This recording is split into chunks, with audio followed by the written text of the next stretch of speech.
Muito bem, início do nosso programa BH Todo Dia aqui no canal Viver Brasil. E eu gosto sempre de começar dizendo o seguinte, boa noite para quem é de boa noite, bom dia para quem é de bom dia, boa tarde para quem é de boa tarde e boa madrugada para você que é curianga da madrugada. E eu sei que tem muita gente que me dá retorno, que assiste durante a madrugada. Eu falo isso, gente, por dois motivos. Primeiro, nosso programa tem vários horários alternativos dentro da programação do canal Viver Brasil, na NET, claro.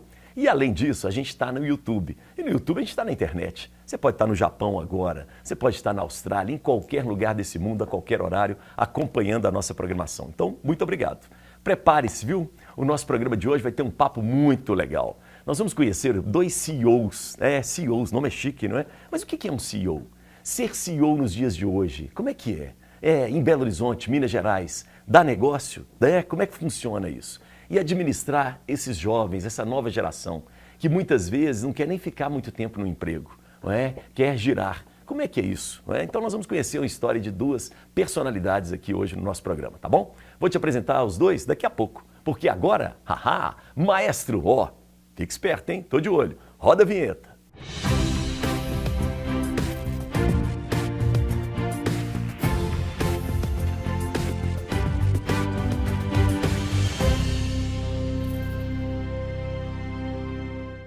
Início do programa, eu te chamo para o meu Instagram, vamos lá para a gente se conhecer, bater um papo, @elias.sunshine. É sunshine mesmo, o sol brilha para todos e todas, então sunshine para você, combinado?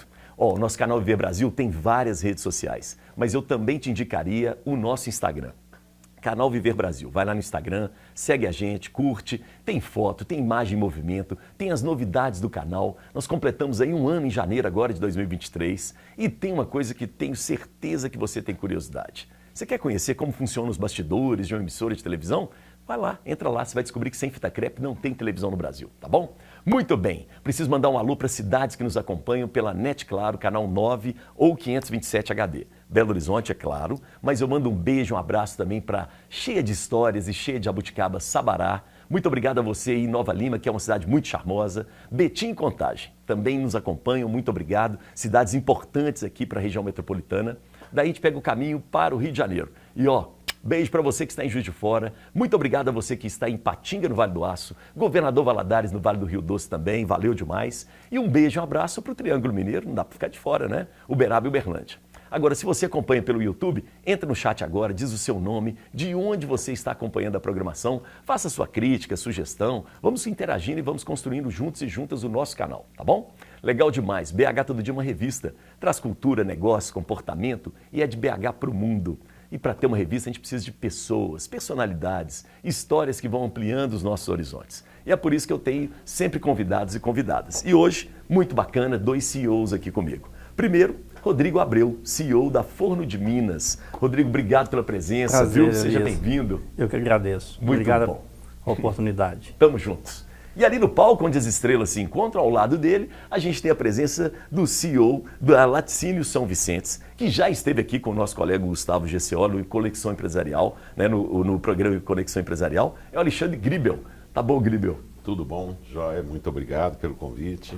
É um prazer estar aqui com vocês. Estamos juntos. Só fazendo uma pequena correçãozinha. Sim. Eu sou CEO da MCA Gribel e sou o maior acionista da São Vicente. Ok. Tá, mas estou nos dois lugares. Tá nos dois. Sou presidente do Conselho da São Vicente. São Vicente, combinadíssimo. Tá. É até legal porque a gente vai conversar um pouco disso, até explicar qual que é a diferença, né? De um presidente para um CEO, por exemplo. Legal demais. Combinado. Tá. Bom, eu começo sempre tomando um cafezinho com os convidados. E aí vou contigo. Olha só. Rodrigo, me conta uma coisa. Você nasceu em Belo Horizonte, você vem do interior, você é de fora das Gerais, como é que é? Interessante, porque eu nasci aqui, mas eu só nasci aqui. Eu venho no interior de Minas, eu venho de Alto Rio Doce, que é uma cidade bem pequena, perto de Barbacena. Sim. E aí eu vim para cá, né, para minha mãe ter uma assistência melhor, mas já eu voltei para lá. Voltou para lá. E fiquei lá até os 18 anos. Eu voltei para BH, né? Aí eu sim vim para BH para estudar. Você veio sozinho aos 18 anos? Vim sozinho, aquele perfil anos 80, final dos anos 80 e anos 90, né? Que você vinha para BH para estudar e morar na casa da tia. Isso, né? isso. Esse é um perfil bem característico Você daquela tinha que ter época. confiança, né? Aqui, né? Para ficar de olho. Você ficava na casa da tia, convivia com a tia. Era muito comum naquela época, né? E aí eu vim para cá. Você assustou muito com a cidade? Sim, obviamente, né? Vem do interior, aquela vida pacata, tranquilidade. Alto Rio Doce pequeno. Alto Rio Doce bem pequenininho, né? Cidade bonita, cidade bonita. Você conhece Alto Rio Doce, Grilo? Cidade gostosa. Ah, é, cheio das Que cidade que o Grilo não conhece. Cidade gostosa. Zona da mata, clima de montanha, né? Inclusive, tenho todas as referências lá, tenho casa lá, tenho sítio lá, minha esposa é de lá, meus que filhos legal, adoram hein? lá. Então, você não perde a sua raiz, né? Não perdi a raiz, né? Então, eu nasci em Belo Horizontino, mas morei em BH, em Alto Rio Doce e voltei para cá depois para começar a vida. Ô, Rodrigo, vamos lá. Me leva para passear 3 lugares de BH que fazem parte da sua história com a cidade. Cara, a minha história acho que começa bem ali na Praça 7, né? Porque quando você chega do interior, você chega na rodoviária e aí primeira referência, eu preciso ir para a Praça 7 para dali se distribuir, né? Então acho que a Praça 7 é uma referência. Você gosta do centro da cidade? Adoro, amo o centro da cidade, assim, tenho muita relação com o centro. Escolhi um lugar para morar aqui em BH que fosse perto do centro também, né, para poder ter essa conexão de caminhar, de sair, de andar a pé. Né? A minha sogra mora na Guajajaras, com Bahia, então é muito próximo ali do centro. É interessante, né? Tem apartamentos enormes no centro. Sim, Aqui ele conhece tudo, né? Às vezes tem garagem, nem tem garagem, né? Porque é de uma outra época. E são muitas pessoas idosas. Minha mãe mora no centro ainda também. É super legal, né? Então acho que essa referência do centro de BH. Na minha segunda fase, porque eu rodei muito, fui trabalhar em São Paulo, saí do país, voltei, morei em Porto Alegre, voltei para BH. Aí quando eu voltei, porque eu decidi voltar para BH e fazer que meus filhos tivessem a experiência de morar em Belo Horizonte. E aí eu tive muita relação ali com a Praça da Liberdade, ali com aquele circuito mais cultural numa fase 2, né? Isso. E agora eu estou descobrindo um pouco mais fora de BH, assim, estou vivendo um pouco mais...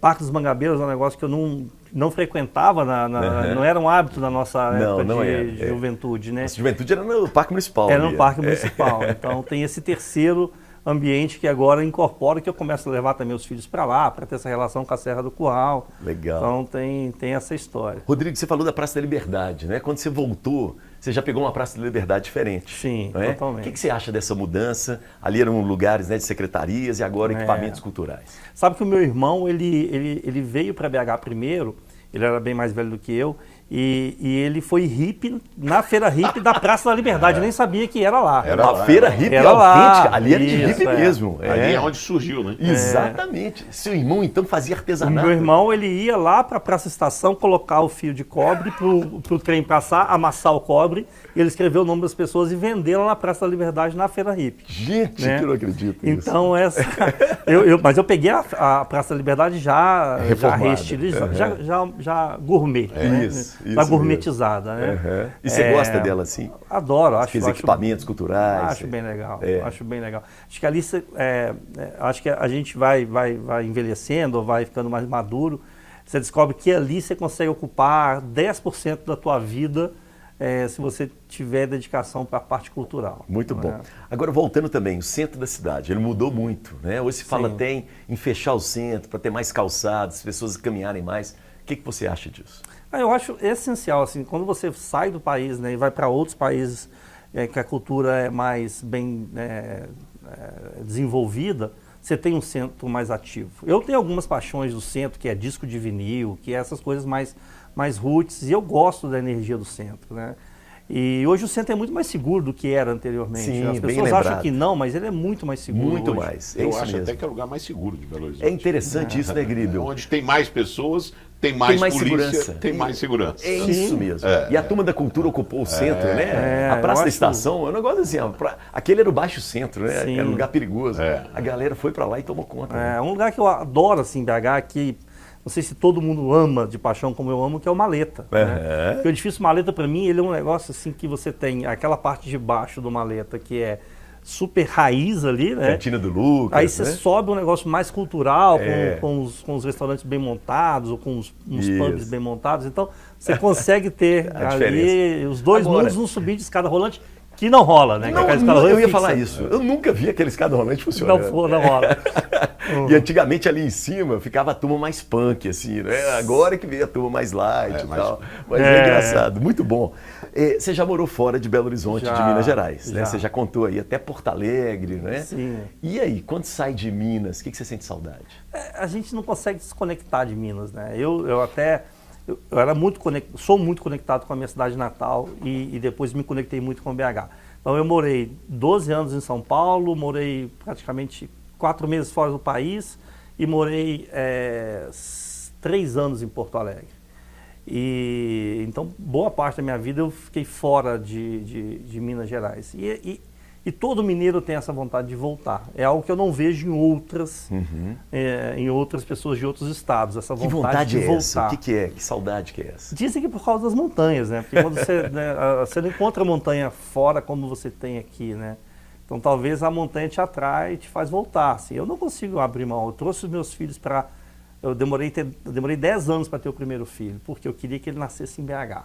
Aí você fez um planejamento. Me planejei para vir para cá. E hoje eu estou na Forno de Minas justamente por conta disso, né? Porque eu era executivo na PepsiCo, uma empresa gigante, e decidi sair da PepsiCo para vir morar aqui e para ter o filho aqui. E então foi uma mudança muito drástica na carreira, né? Pouco apoiada pelos coaches. Imagino, plantão, né? Todo mundo, você tá louco, você vai voltar para a roça. Exatamente. Rodrigo, vamos lá, vou te colocar numa fria.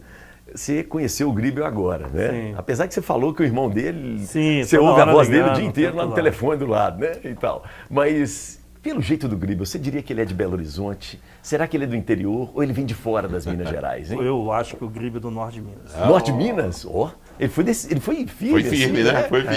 Ele pesquisou. E não hein? tem sotaque, hein? Não tem não. Então foi feeling mesmo. Vamos ver, boa. Vamos ver. Eu achei. Legal, conta pra gente, Gribel. Eu sou daqui, nasci aqui, mas Isso morei acontece fora muito no muitos programa, anos. viu, Não, Rodrigo? mas morei fora. Mas ele é muito do tempo. norte de BH, né? Nasci aqui, moramos aqui, tô com 57, né? Em 66, moramos até 70. Meu pai era engenheiro, é engenheiro até hoje, está fazendo 99 anos no mês que vem. Parabéns. Seu pai é daqui de Belo Horizonte? Meu pai é da grande... Alto Rio Doce faz parte da cidade dele. Ele é de Oliveira Fortes. Então, Alto Rio Doce é da grande Oliveira Fortes, entendeu? Por isso que ele conhece. Faz sentido, só que é o reverso.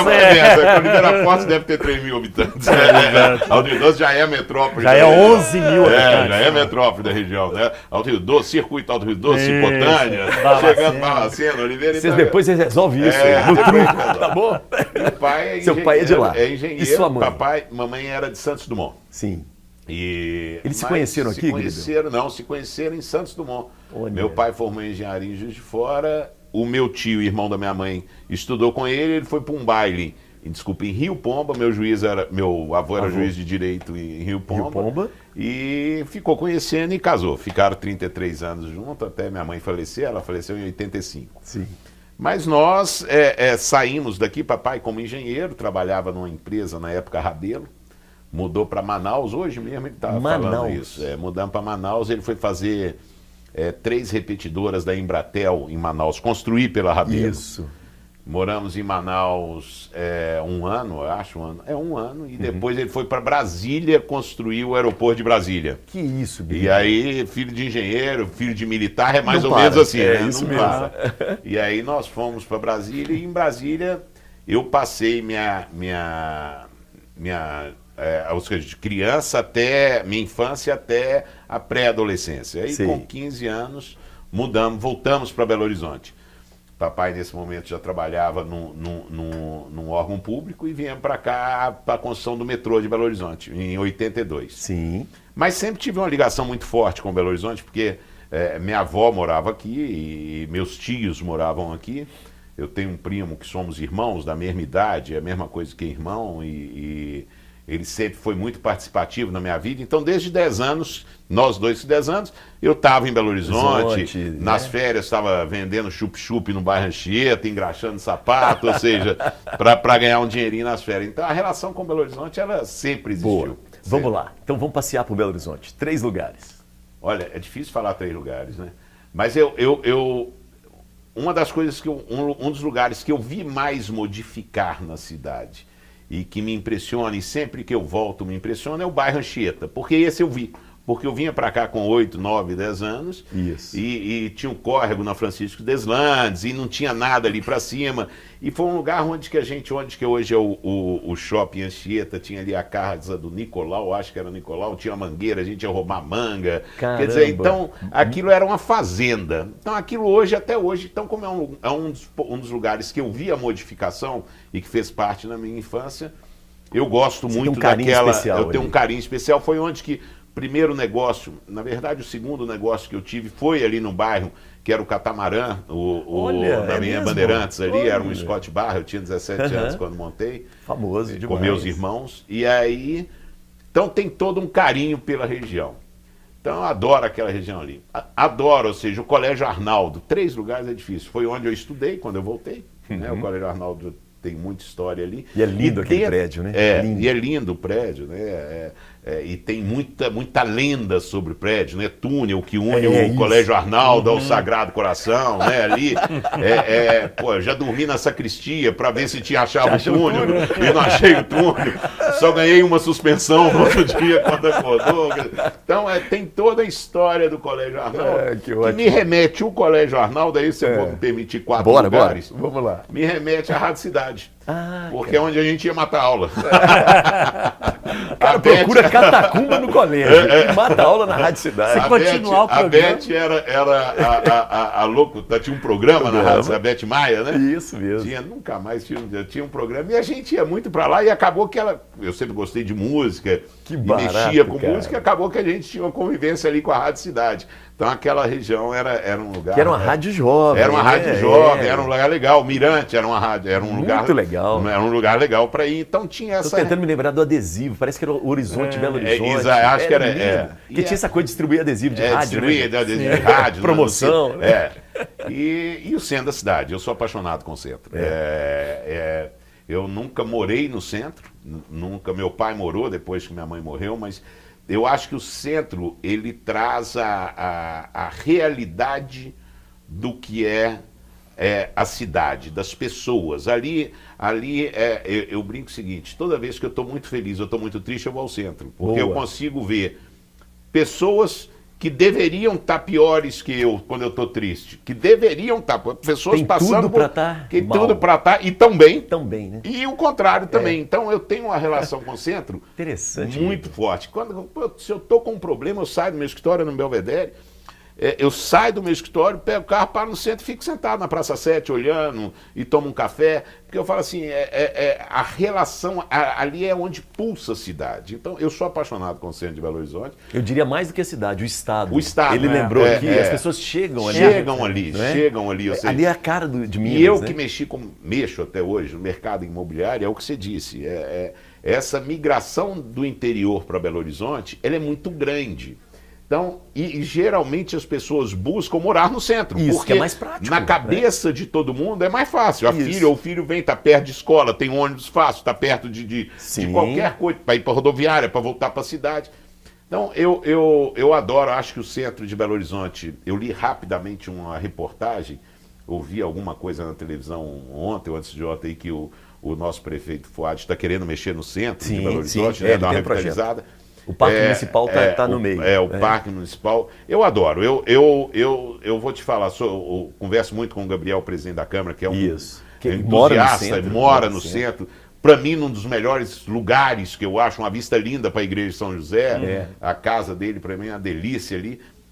Eu acho que, aí numa visão mercadológica, boa, arrumando o centro, requalificando o centro, nós teremos uma região. Eu falo o seguinte, os prédios altos do centro têm as melhores vistas de Belo Horizonte. Eu, por exemplo, eu moro no Belvedere, eu moro num apartamento muito alto. Eu vejo Belo Horizonte inteiro, mas eu vejo uma Belo Horizonte acesa. Isso. O centro, você vê uma Belo Horizonte, já para você ver a serra, você vê o parque, Isso, quer dizer... tem vida. Tem né? vida. Do Belvedere parece um pouco um quadro, Exato, né? parece o um centro quadro. é vivo. O centro é vivo. Então, eu acho que a requalificação O centro, para mim, tem os prédios mais bonitos de Belo Horizonte. Tem muito prédio abandonado no Muito centro, prédio né? abandonado. A requalificação do centro, eu acho que é uma coisa que tem que ocorrer. Vai ter um mercado enorme, uma valorização enorme. Voltam as pessoas para a rua, gera-se mais emprego. Eu acho que é o único lugar em Belo Horizonte que dá para fazer isso. Boa. Eu acho que nem a Savassi dá. Não dá. Né? E a gente estava falando que o futuro é a arte, né? É. Assim, em off aqui, antes de Uhum. começar. E a arte pulsa no centro. Então, acho que o futuro está no centro. Né? Aquelas empenas. Aquilo é maravilhoso, né, gente? Os prédios que eram feios, né? Cinzas. Então, acho que é um movimento natural de valorização do centro. A gente mesmo, envelhecendo, a gente vai querer morar no centro, porque a arte vai estar ali. E a arte vai ser o que vai dominar o futuro. Então, eu acho que tá a minha por aí. esposa, ela não gosta do centro. Mas eu falo com ela, porque você não enxerga o centro da maneira que ele tem que ser. Isso. É só Belo um Horizonte ponto de passou vista. por ali, né? Ou seja, já existiam Tem lugares populares, tem lugares charmosos, os tem hotéis lugares charmosos. calmos. Eu estive esse dia esse dia há uns 2 anos, sei lá, antes da pandemia ou depois, o tempo passou tão rápido. E a gente perdeu a noção do tempo Perdeu a noção do também. tempo e perdeu mesmo. Perdeu, numa boa, ainda bem na também. boa. É assim, parece que 2021 não existiu. Não, exato. Esses dias eu fui fazer um contrato e errei data. Falei, não, isso foi o ano passado, não foi ano retrasado, não foi. Eu já não sabia mais quando tinha sido. Ainda bem que a gente não precisa dar cheque mais, né? Porque tinha um tal de cheque data errada. Mas o centro, eu fui num aniversário do Gabriel, num hotel no centro da cidade, ali na Amazônia, na Praça 7. Pô, mas a coisa mais linda do mundo. É inacreditável, né? É inacreditável. Esses dias eu estive na cobertura lá do edifício Acaiaca, inacreditável a vista que tem ali. Então, é pouco explorado. E realmente, apesar de eu achar, ter dito anteriormente aqui, o lugar mais seguro de Belo Horizonte, porque onde tem muita gente, você tem muita polícia. Isso, Onde tem muita polícia, tem pouca ocorrência. Você pega a Savassi, hoje está um problema. Você não tem tanta gente andando na rua, você tem pouca polícia, tem muito assalto. Isso, Quem exatamente. anda é assaltado. Quer Exatamente. dizer, muita gente, na bom. minha avaliação, é sinônimo de segurança. Perfeito. Né? Ou seja, então, apesar de você ter isso, você tem um estigma muito grande que o centro não é seguro. Sim. Ainda mais a nossa geração. Ainda mais né, a que nossa viu outras geração. gerações. E a sua geração esposa, de por hoje, a minha exemplo. esposa, por exemplo, que veio de fora, minha esposa é de Barbacena, por isso também eu conheço ela. Ela é paulistana, mas criada em Barbacena, e foi uma das que vieram e me conheceu e não conheceu o namorado aqui, casou e não voltou para Barbacena. Mas eu acho que Belo Horizonte esses lugares marcam. Eu tenho 1 minuto para terminar e eu tenho que te fazer a pergunta também. Quando sai de BH, quando sai de Minas, Gribel, o que te dá saudade? Cara, eu acho assim, quando eu saio de Minas, o que me dá saudade são as pessoas. Eu acho assim, a terra é muito legal, Belo Horizonte eu acho lindo, maravilhoso. Eu acho uma das cidades mais bonitas do Brasil. Nós temos um entorno muito mal cuidado. As chegadas de Belo Horizonte, né? A chegada do Rio é bonita, mas a chegada de Brasília é horrível, o anel rodoviário é horrível, a chegada de Vitória é horrível. Mas esse dia eu estava fazendo um voo internacional da Copa, que a Copa passa, né, na televisão em algumas cidades, ela passou Belo Horizonte e eu comecei o quão bonito era a cidade naquele filme da Copa. Desculpa eu estar fazendo o mexame da Copa, sem problema. mas o quão bonita era a cidade. Então eu amo Belo Horizonte, acho bonito. E sinto as pessoas em Belo Horizonte, o povo de Belo Horizonte, o mineiro, é um povo diferenciado. Eu que ando muito a cavalo, aqui nas Minas Gerais, é um povo diferenciado. Legal. Obrigado pelo cafezinho, tá bom? Tá bom. A gente vai para o primeiro intervalo, daqui a pouco a gente volta. E aí nós vamos entrar um pouco mais, né, no trabalho, nos projetos deles, dos dois convidados, que são CEOs. Então vamos saber um pouco o que é um CEO. Bom, intervalo, a gente volta daqui a pouco. Maestro, nossos comerciais, por favor.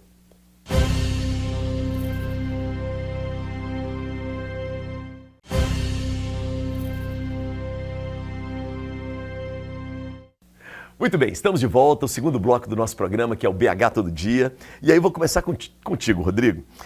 Quando fala assim, CEO, né? CEO Forno de Minas, é um nome forte, pomposo e tal. O que é um CEO? Olha, é um negócio interessante, porque com o passar do tempo, né, o diretor de operações virou COO. É uma forma de dar uma cara um pouco mais... Nobre. Mais nobre, né? E aí você tem o CCO, tem o CMO, que é o diretor de marketing, que virou Chief Marketing Officer, e o CEO é o Chief Executive Officer, ou seja, é o responsável por toda a operação da empresa, responsável por todo, né, no resultado de todas as áreas, fábrica, financeiro, que é o antigo presidente da empresa ou diretor-geral da empresa. Diretor executivo. É uma forma diferente de dar um pouco mais de glamour ou americanizar um pouco mais o nome. Mas aqui em Minas pode chamar de presidente, diretor, CEO, chame-se da forma que encaixar melhor a posição que é responsável por tudo que acontece na empresa. É aquele que não dorme, né? Não tem jeito. Isso aí é básico. Eu acho que CEO é um título que foi mais para internacionalizar, né? Isso mesmo. Essa é a minha opinião. Claro. Na verdade, CEO é quem no final do dia põe o chamegão lá. É quem vai lá na junta comercial, assina. O chamegão lá. CPF tá na roda. O CPF tá lá. Então, mas isso é interessante que você falou, porque agora as empresas não tem mais, né? São multinacionais, transnacionais até. Sim. Então é preciso até um linguajar, porque vocês lidam com pessoas de outros países. Exato. Não é? Não, você precisa ter essa unicidade na comunicação, né? Precisa ter, ou seja, não adianta chegar lá com um presidente, com um cartão de presidente nos Estados Unidos para uma visita, que o cara vai ter uma outra. Então essa é meio que globalização mesmo. Para entender que todo mundo fale as mesmas referências de posições para você ter facilidade na comunicação. E para ficar claro também o modelo do negócio, né? Então, hoje se fala muito em executivo, em executar, né? Anteriormente não, é aquele que somente zelava, só cuidava da parte burocrática. Hoje não, hoje a gente tem que dar... tem que pôr a mão na massa. Tem que pôr a mão na massa. Então além de apresentar só o projeto, a responsabilidade de assinar, né? E numa empresa com mais governança, que é o caso da Forno de Minas, que é o caso da São Vicente, e aí existe sim uma diferença grande, né? Eu, por exemplo, sou presidente do Conselho da São Vicente, sou acionista da São Vicente. Ótimo. Mas não estou na operação. Né? Então a gente tem as nossas reuniões agendadas.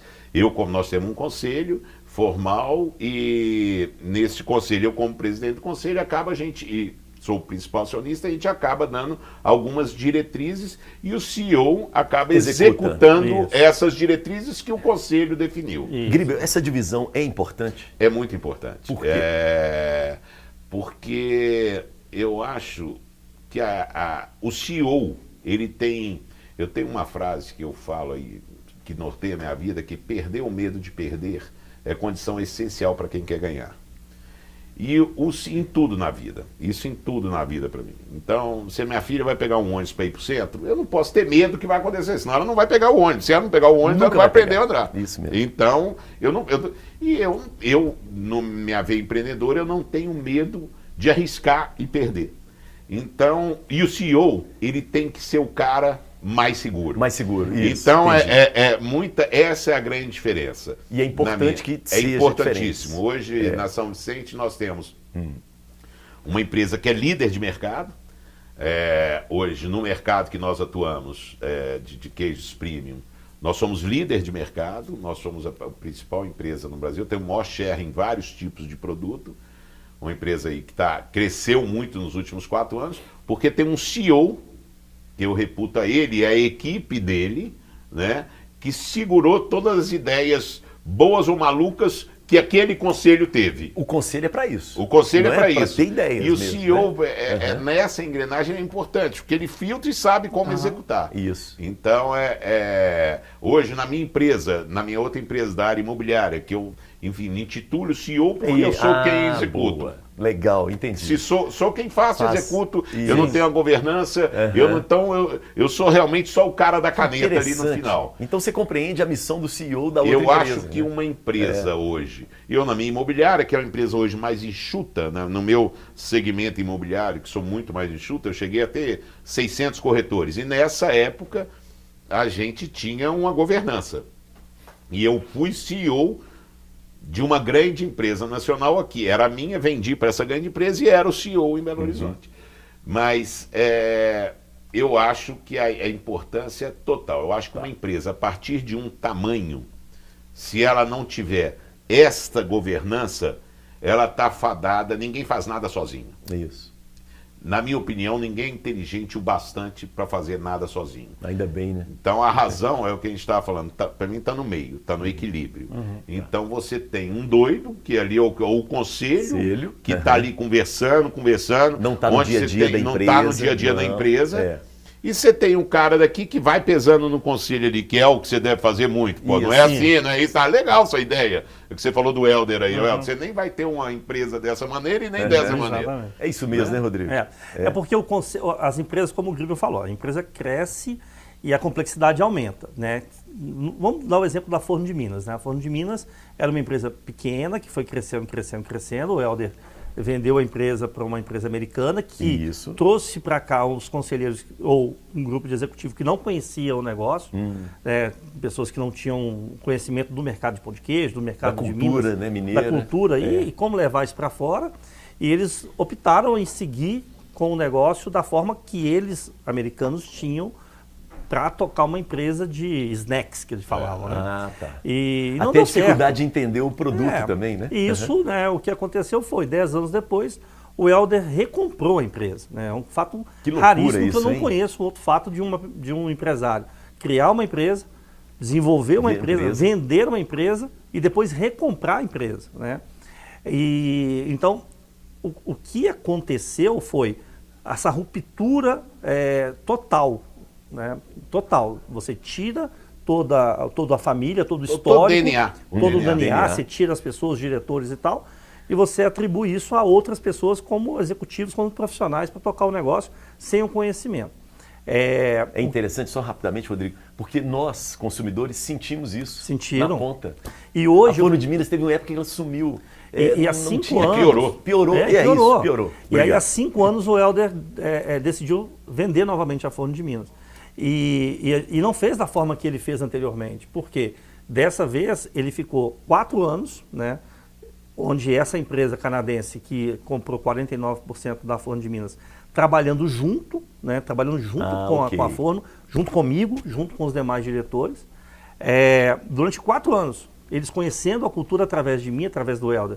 E agora que a gente concretizou a operação onde essa empresa comprou 100%, o Helder continua como parte do conselho, ele segue no conselho. Então, assim, além eu, que era o diretor comercial, que sou mineiro, sou de Alto Rio Doce, que tenho o DNA, que estou do lado dele nos últimos 4 anos, assim como diretor industrial e tal, a gente lidera a empresa, eu como CEO e os demais como diretores, a gente segue o DNA que ele deixou para a gente. Perfeito. E ele, inclusive, faz parte do conselho de administração. Continua no conselho de administração, como conselheiro. Não tem mais nenhuma ação, não é dono mais de nenhuma parte da empresa, mas ele continua como conselheiro para fazer isso que o Gribel falou, para trazer a ideia, o direcionamento. E aí ele vai ter a ideia dele, que pode ser uma ideia super boa, pode ser uma ideia que não seja boa. E quando você não tem esse modelo de conselho e um CEO, as ideias que não são boas, o dono vai executar e não vai dar certo. E a ideia que não é boa, que vem do conselho, o CEO não executa. Ele fala, olha, não vai dar certo. Eu não vou, porque a caneta é minha. A caneta é minha, eu não vou fazer. É interessante isso. Né? E isso aconteceu em alguns momentos agora na reta final, foi super divertido, né? Porque quem conhece o Helder sabe que ele é um cara muito divertido. Não sei se você sabe, nós fomos investidos pelo mesmo fundo. Né? A Maquem comprou do Bozano, e eu comprei do Bozano. Sim. Eu comprei a São Vicente do Bozano e a Mackenzie no mesmo fundo. Sim. O mundo é um ovo, não é só Belo Horizonte, não. E super interessante nessa reta final agora, né? Porque quando eu ainda estava como diretor comercial, mas já sabendo que eu ia assumir a posição de CEO, eu falei, Helder, algumas das suas ideias que vão surgir agora, né? Porque as ideias na cabeça dele surgem a cada segundo. E aí eu falei, algumas das suas ideias agora, que você ainda é o proprietário, que você ainda é o CEO, né? Porque o Helder era o CEO, eu falei, estas ideias eu vou começar a barrar. Eu vou te dizer não. Mas o senhor sou eu. O senhor é você, mas eu não vou deixar lançar, não vou deixar fazer. E aí ele vinha com umas ideias. Abreu, tive uma ideia sensacional. A gente vai lançar isso assim. Helder, isso não vai vender. Isso não vai dar. Não, mas nós vamos lançar. Não vamos fazer, porque não vai dar certo, cara. Vamos focar na qualidade do nosso pão de queijo, vamos focar na qualidade. Vocês tiveram uma acertada que acabou com o pão de queijo. Que foi aquele wafer de pão de queijo novo. Bom demais, né? Essas ideias são boas. Nossa, eu não sei de quem foi, não, mas eu brinco que tão boa que tinha que ter sido minha. Esse a gente vende no mundo todo, né? A gente vende nos Estados Unidos, a gente vende no wafer México. de pão de queijo, pra pôr na torradeira, pra mim é um negócio. E a gente vende pão de queijo hoje nos Estados Unidos. Se você for para Cancún e for na Starbucks tomar um café, você vai comer o pão de queijo fabricado aqui em Contagem. Perfeito. Né? Na Starbucks da Colômbia, do México. Se você for para os Estados Unidos, vai encontrar o pão de queijo e vai encontrar o waffle de pão de queijo também. Né? Que é a forma da gente falar para o americano que que não tem contato com o pão de queijo, que é um produto com a cara dele, né, do waffle, e ele está se encantando por esse produto. Né? Então, essa sacada do waffle é muito legal. É muito legal. Porque você apresenta o pão de queijo a partir de algo que tem naquela cultura. Tem naquela cultura. Porque não adianta forçar a barra também. Né? Não adianta. Apesar do pão de queijo ser um produto muito tem uma aceitação assim 100%, né? Tá. A gente acabou agora de exportar para o Oriente Médio. Todo mundo amou, né? A gente lançou no México, todo mundo amou. Então assim, independente de onde você lançar o pão de queijo, ele nunca vai ter restrição, porque é um produto muito universal. Diferente, por exemplo, da guacamole, de outras coisas que não tem essa aceitação global, né? Tá, então... Boa. O Griba, vamos entrar agora aqui, ó. Laticínio São Vicente. Ele falou do Canadá. Eu queria saber, Dinamarca, como é que é essa história? Entrando um pouco na história. A história é a seguinte, a São Vicente, ela é uma empresa de 35 anos. Meu tio, irmão da minha mãe, casou com uma filha de dinamarquês do sul de Minas, São Vicente de Minas. E o pai dela... Conheço São Vicente conhece de Minas, São Vicente de Minas, cidade, Minduri, São Vicente. Esse circuito também eu conheço bem. Muito legal. São Vicente, Minduri, Carrancas, Cruzilha. Aliás, pouco explorado. Muito legal. Que é uma região linda. Linda.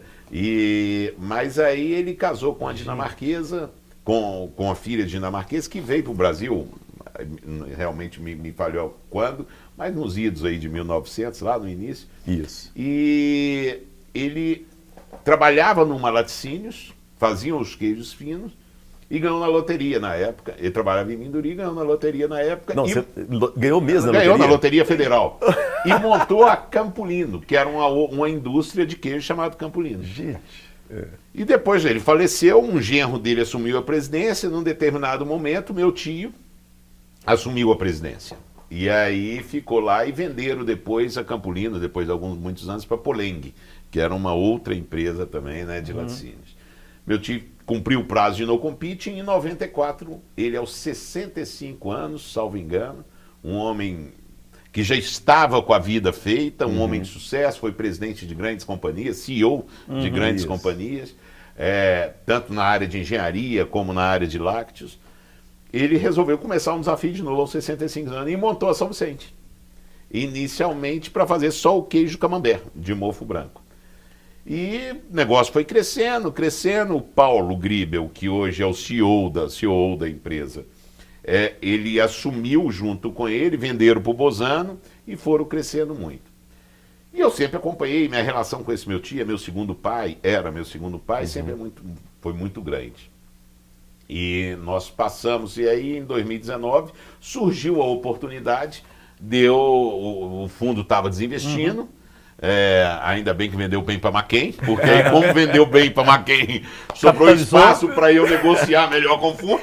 Capitalizou. O Helder até briga comigo que ele tem um percentualzinho da São Vicente em função disso. Os dois parecem que estão num balcão de negócio ali no centro da cidade. Um fechando negócio com o outro, tem um parceiro no meio. Então ainda bem que capitalizou bem com a venda da Folha, que facilitou a minha negociação com o fundo.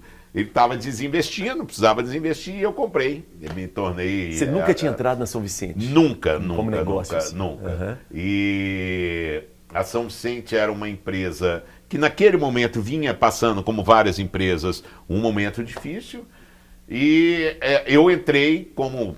Hoje sou uma acionista para fazer um aporte e a gente virar a empresa. Ô Griba, você entrou mais com o coração ou com a mente? Eu entrei, olha, o Abreu pode falar aqui, entre a decisão de compra e a assinatura do contrato foram 48 horas. Eu não fiz uma due diligência. E o primeiro aporte. Então eu entrei 100% com o coração. Porque eu tinha primeiro o seguinte... Essa história é familiar. Isso... Tinha essa história, apesar de eu não estar lá, eu tinha uma história familiar. Segundo, que quando uma empresa vende muito, tinha muito ponto de venda e estava com algum problema, tinha algum problema nesse meio. Então esse que é fácil resolver. O grande problema que você não consegue resolver é não venda. É construir o mercado. É construir o mercado. É legal, não vender. O grande problema é não vender. Então, quanto que vende? Quantos pontos de venda tem? Tantos.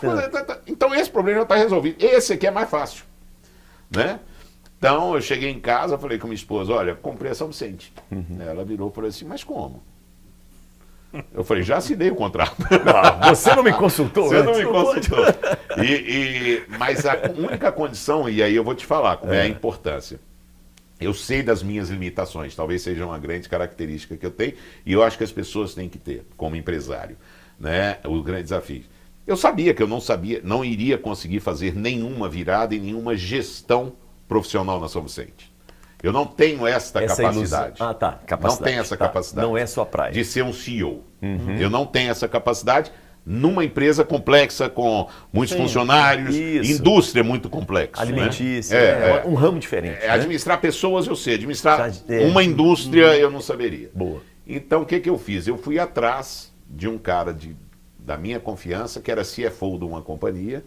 Ele não era CEO, o Alisson Pierre, que é um cara que eu admiro muito, um cara novo, self-made man, assim, sempre estudou, foi professor do IBMEC e já participou de reestruturação de algumas empresas, e fui fazer um convite para ele ser o CEO da empresa. Eu não precisava de um CFO, eu precisava de um CEO com características de CFO, que fechasse a torneira e fosse administrar. Então, identificar pessoas eu tenho, mas a partir desse momento eu tenho. E aí vim trazer o Alisson, e eu lembro direitinho o dia que ele mandei os balanços para ele ali naquele primeiro dia, ele falou, cara, não tem jeito. Eu falei, mas qual que é a sua proposta? Eu falei, Alisson, minha proposta é a seguinte, bem claro, eu te dou tantos por cento da empresa, você vai administrar por procuração, você não vai ser neste momento, vou pôr tanto de dinheiro.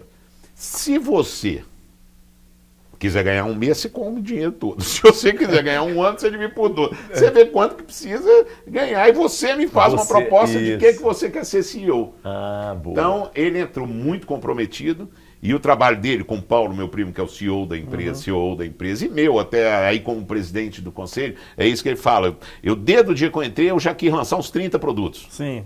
Todo dia eu penso num.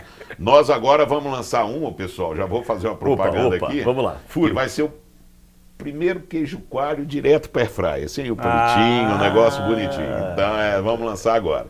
Ótimo, então, o Alisson, enfim, é o CEO que soube fechar as torneiras, passando por uma pandemia, num momento muito delicado, sem caixa, enfim, tivemos que pedir RJ. O que é RJ? Recuperação judicial, tivemos que pedir recuperação judicial da empresa. E nisso tudo eu que estava envolvido, o nome era meu, então eu tive que pedir, graças a Deus, conseguimos nesse período, do dia que nós pedimos RJ até hoje, não atrasamos nenhuma conta, ou seja, estamos saindo da RJ, aprovamos o plano, quer dizer, a empresa já está... Ontem eu recebi um WhatsApp aqui do Alisson e do CFO nosso, que hoje já estamos com a estrutura. Foi o melhor resultado da história da São Vicente em 36 anos. Então, está se tornando uma empresa sadia. Já virou uma empresa sadia, ou seja, nós demos o melhor mês, melhor resultado, melhor EBITDA em 36 anos foi o EBITDA desse mês. Então, a empresa... E aí eu falo, cada um, eu acho que, sempre falando aí do CEO, você tem que... cada um... Tem uma qualidade, tem uma posição no campo. Isso é igual futebol. Não adianta... É difícil um Pelé que joga de goleiro e joga de centroavante e de meio campo. Não tem. Não tem. Então, para uma empresa dar certo, você tem que ter cada um no seu campo. Boa, entendeu? Muito bom. Eu quero saber de vocês como é que é lidar com essa nova geração, né? De pessoas que, cara, são fluidas. Elas não querem ficar 20, 30 anos num lugar só. Mas a gente vai conversar disso no próximo bloco, tá bom? A gente vai para o intervalo, voltamos daqui a pouco. E também tem um outro detalhe que eu quero abordar com os dois. Geralmente a gente conta, né, muito aquilo que deu certo na nossa vida. Mas a gente aprende com os nossos erros. E eu quero saber dos dois o que eles erraram e o que eles aprenderam com esses erros, tá bom? Intervalo, a gente volta em instantes. Valeu!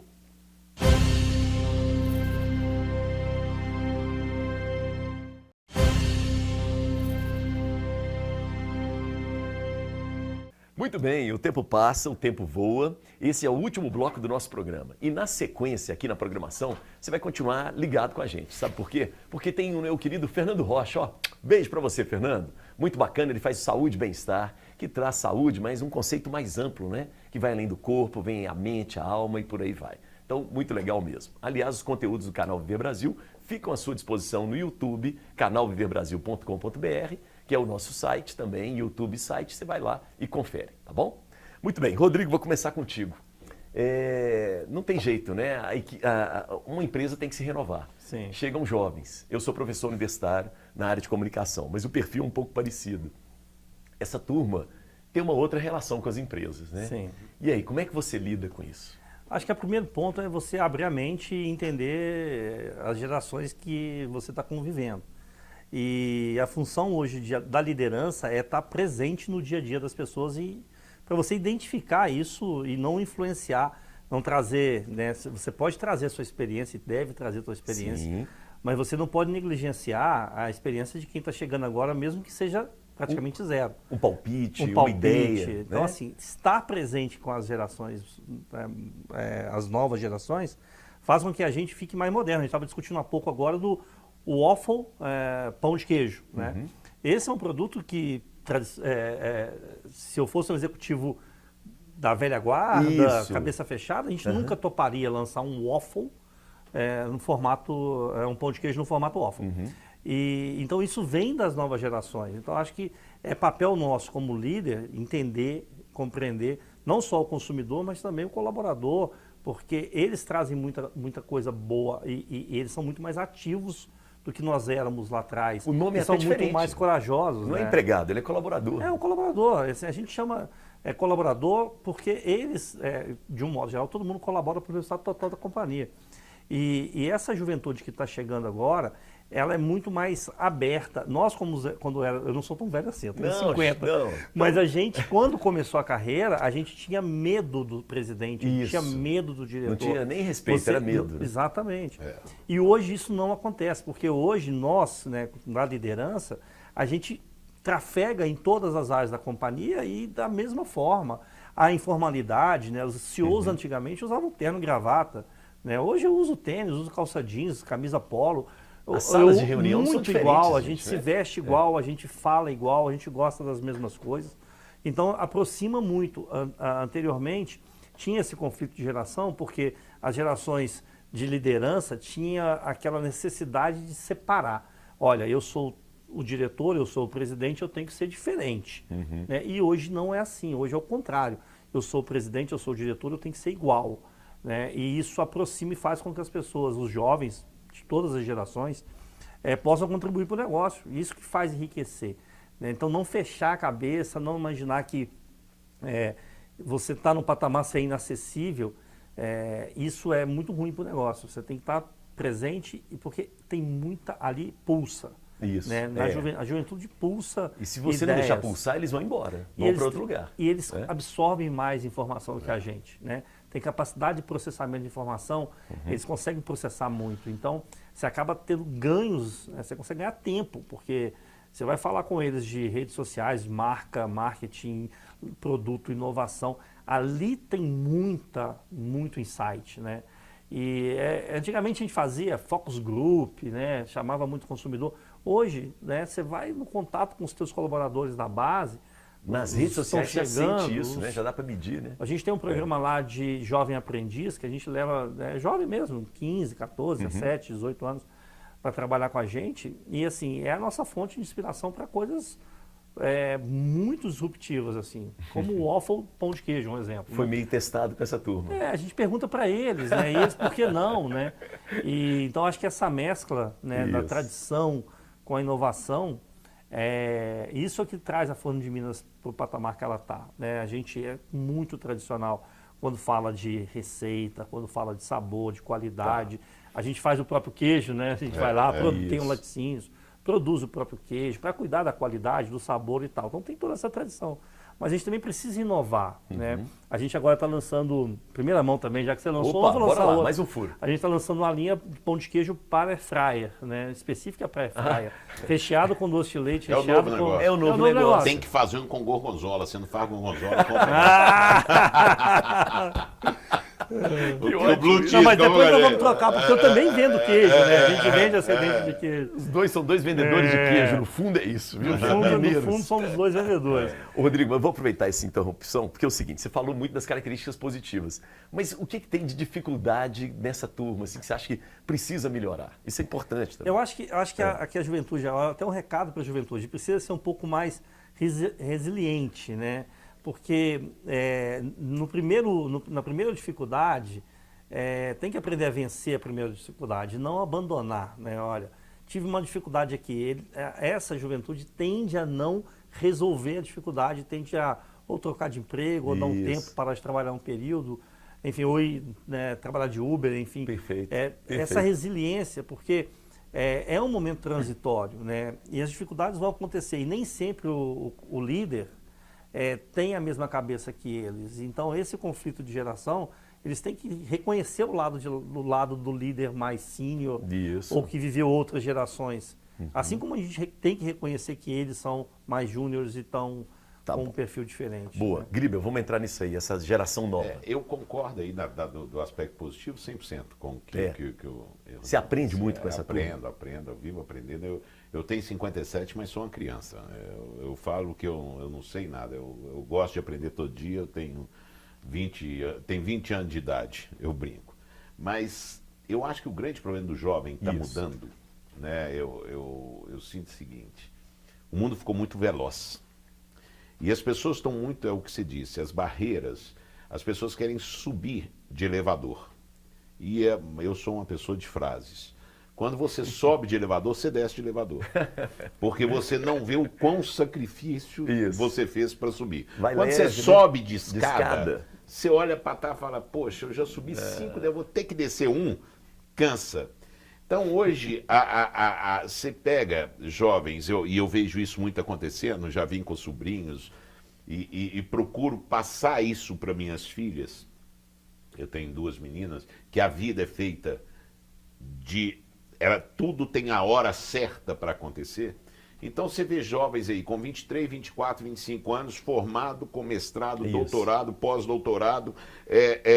Viveu no exterior. Viveu no exterior, fala 8 línguas e parará. Aí ele, agora eu vou trabalhar. Aí ele vai para São Vicente ou vai para Forno de Minas, fala, olha, você vai trabalhar ali e vai ganhar R$ 2.500 por mês. O que é isso, pô? Olha o meu currículo, olha o do CEO. Então, a bagagem, a experiência... Você, junto com o conhecimento que hoje tem, você vai virar um profissional maravilhoso lá na frente. Eu falo que hoje a gente tem que trazer a vida, tentar, e eu tenho buscado isso, a gente fala a semana está mais rápida. Não é a semana que está mais rápida, é a gente que está mais rápido. Eu estava citando um exemplo, conversando com minhas filhas, a gente conversa muito, e falando como essa ansiedade, por isso que eu acho que faz querer mudar de emprego o tempo todo.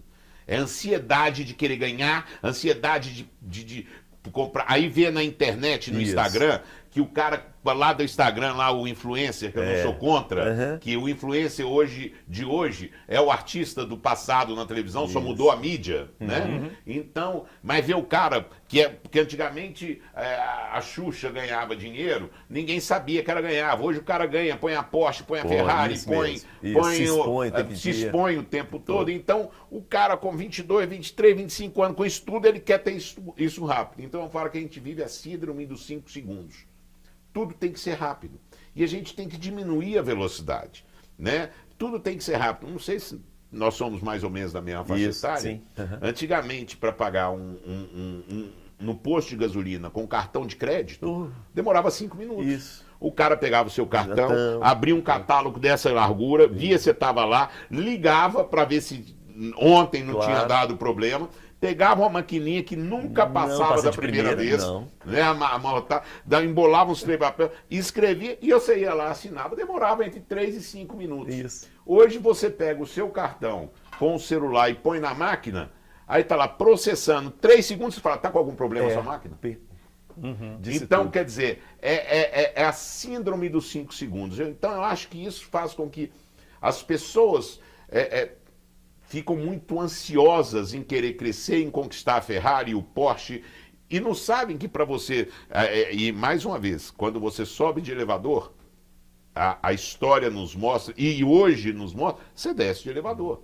Você vê várias fortunas momentâneas com várias quedas rápidas. É um pêndulo, né? É um pêndulo. Você não tem... Então, quando você sobe as histórias dos nossos avós, ou as histórias dos grandes empresários mundiais...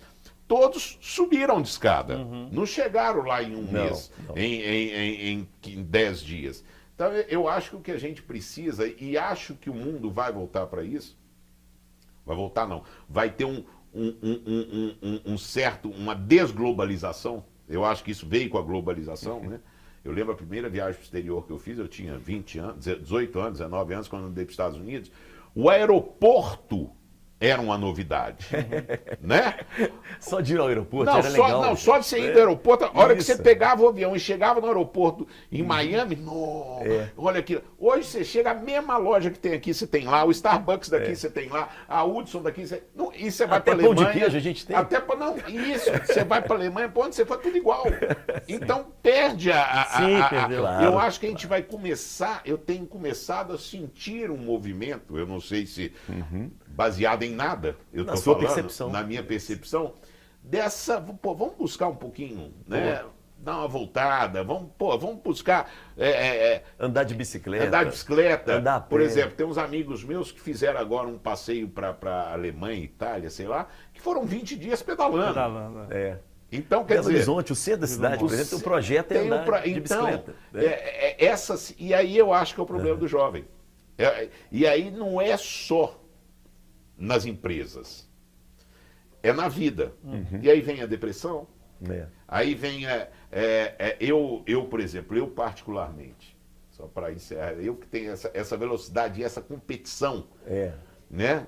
Eu tenho 31 anos, 35 anos de mercado e sempre trabalhei muito, tenho um relativo sucesso e eu tenho falado isso na minha profissão. Claro. O Instagram me incomodava, eu saí do Instagram. Você não deu conta. Eu não Apesar dei, de ser um cara eu não dei agitado. conta de ficar vendo. O que eu tenho que ver? Toda hora, né? Toda hora alguma coisa. Então eu saí porque começou a me incomodar. Eu passei a parar de ter aquele negócio que para mim sempre foi fundamental. Eu sentar na minha sala, ligar o ar-condicionado, apagar a luz e ficar 1 hora sem fazer nada. Ócio criativo. Nossa. Ali eu tinha minhas ideias. Ali eu voltei a fazer isso. Ali eu tenho minhas ideias, eu estou criando um produto fora da São Vicente para entrar no varejo que eu me apaixonei, que eu vou lançar no final do ano, que foi numa ideia dessa. E no Instagram eu ficava, mas como é que pode? O cara tá fazendo isso, o cara tá fazendo aquilo. E as pessoas não têm sofrimento para isso. Você não tem sofrimento. Minha mãe fala muito né? Isso. Então eu acho que o mundo não é o jovem que está mudando. Os adultos também estão entrando Os adultos nessa, também estão entrando. E já é assim nos Estados Unidos.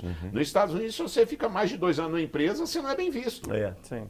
Incrível, né, gente? Incrível. Incrível. Hoje eu tenho amigos que moram lá que falam, não, pô, aqui a gente tem que mudar a cada 2, 3 anos. Porque se fica 2, 3 anos na empresa, quer dizer que o mercado não te quer. Pô, olha que absurdo, olha que loucura.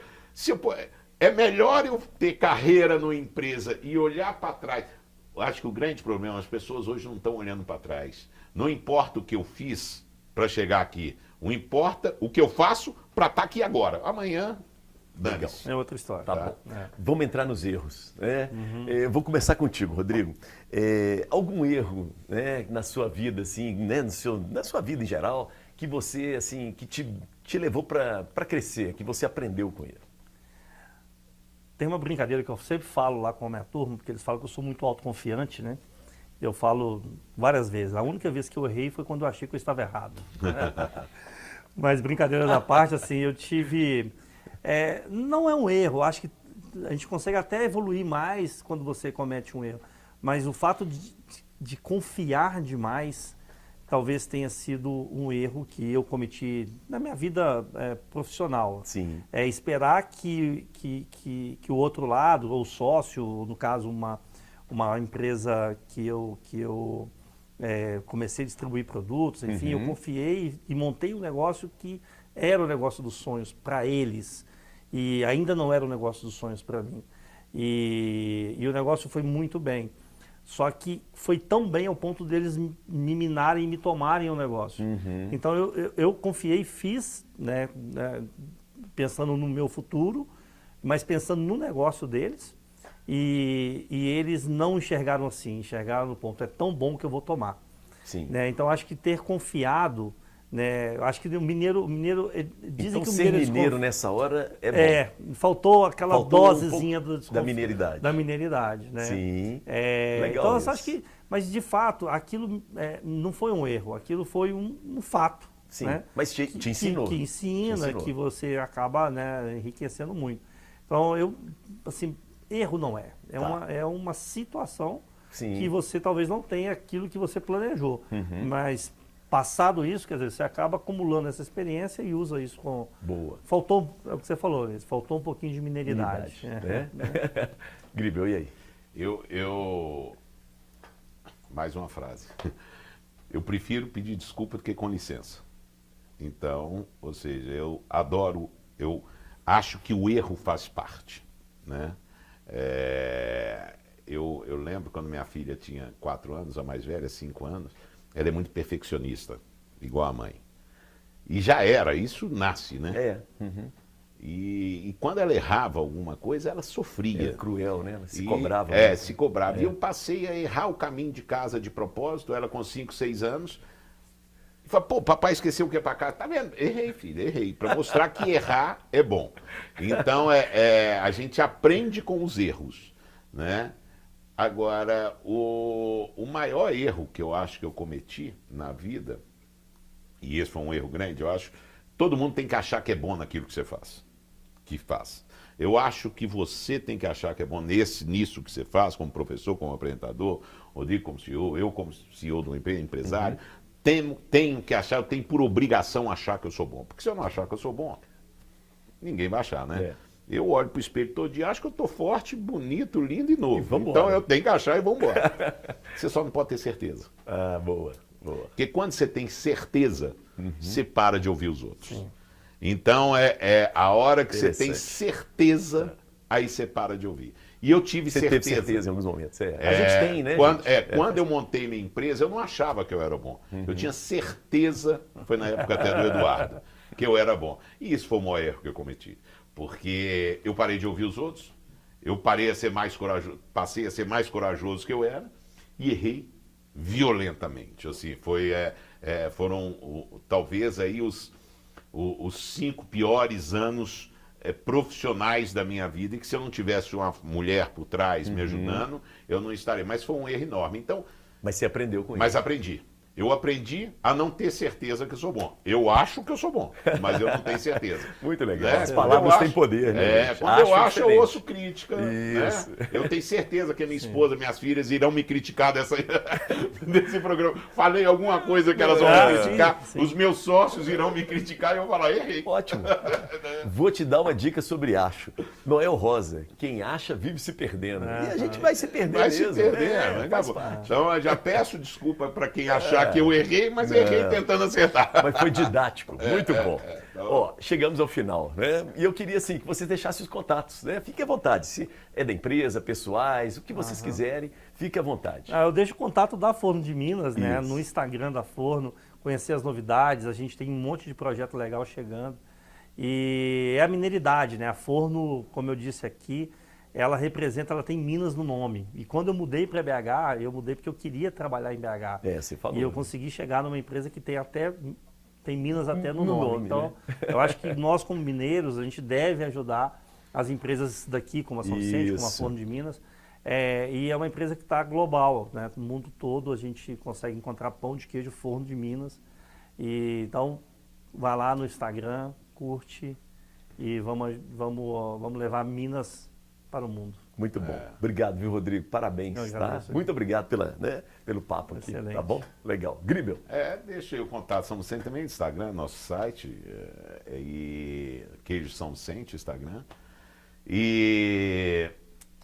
Enfim, meu telefone comercial, 25523050. Eu estou à disposição, ou seja, mercado imobiliário, que é o meu DNA mesmo, é o mercado imobiliário, né? Hoje estamos desenvolvendo e fazendo alguns produtos grandes em Belo Horizonte. E a São Vicente também. Eu acho o seguinte, a gente tratar de coisas nossas aqui é muito importante. Eu acho que Minas tem talvez o maior potencial aí do Brasil, estrategicamente, pela logística, pelo onde está o número de estradas, o povo é trabalhador, é bom, então, é isso. Eu acho a gente precisa assumir isso, né? Assumir isso. Não ter vergonha de ser mineiro. Né? O mineiro tem um pouquinho de vergonha de ser mineiro, como o paulista tem vergonha de ser brasileiro. Não, quando eu falo como paulista, é uma comparação boa. Você já ouviu falar assim, né? me desculpa aqui interromper, mas assim, olha, eu não vou poder, que o povo de São Paulo está vindo para uma reunião comigo, aqui em Belo Horizonte. Já teve, já. O pessoal de São Paulo, assim, o povo dos Estados Unidos está vindo para uma reunião comigo. Nós temos que ter coragem de assumir que somos mineiros, que somos o terceiro ou quarto estado do país. Não tem problema. Que somos, pô, um maior produtor, né, um dos maiores produtores de agronegócio no país, quer dizer... Temos uma cultura maravilhosa. Temos uma cultura maravilhosa, uma turismo, arte, turismo, arte. Só não temos praia, o que para mim não atrapalha nada. Senão a gente ficava muito enjoado. Não, ia ficar chato, a gente ia ficar metido. Muito obrigado. Excelente, muito obrigado. Em muito nome bom. principalmente quem acompanha o nosso programa, tá bom? Tá bom. Muito legal. Obrigado. Valeu. Muito bom. Chegamos ao final do nosso programa e os horizontes se expandiram, né? A gente conheceu 2 CEOs, que na verdade são 2 pessoas como a gente também. Né? E foi muito legal essa questão das gerações, né, do erro e no final, né, essa avaliação sobre nós mineiros. Né? A gente pode, né, a gente aceita às vezes a crítica do outro e tal, mas a gente precisa fazer uma autocrítica nossa, isso é muito importante, tá bom? Beijo para quem é de beijo, abraço para quem é de abraço e eu sobrei. Valeu. Isso aí. Obrigado, gente. Obrigado. Excelente. Boa...